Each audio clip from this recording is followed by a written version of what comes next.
Класс. Классный представитель.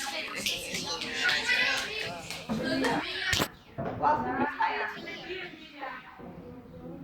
Господа, классные представители слышат меня? Хорошо, отлично. Так, у нас...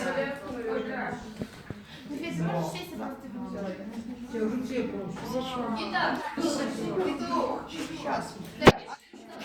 Значит, у нас принять только один закон и все. Значит,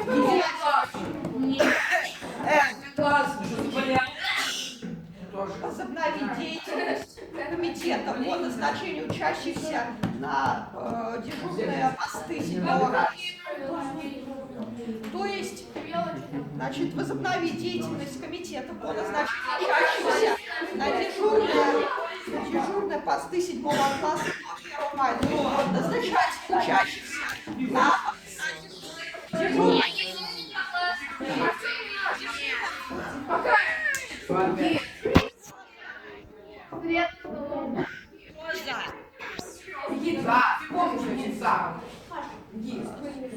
Кто за?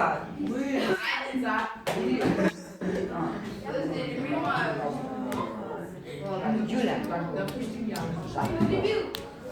Пока!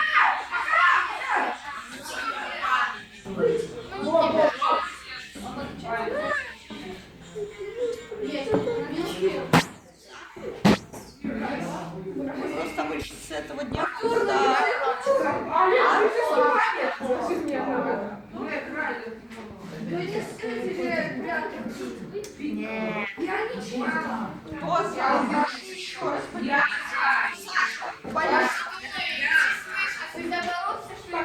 Еще раз, С этого дня будем назначать дежурных.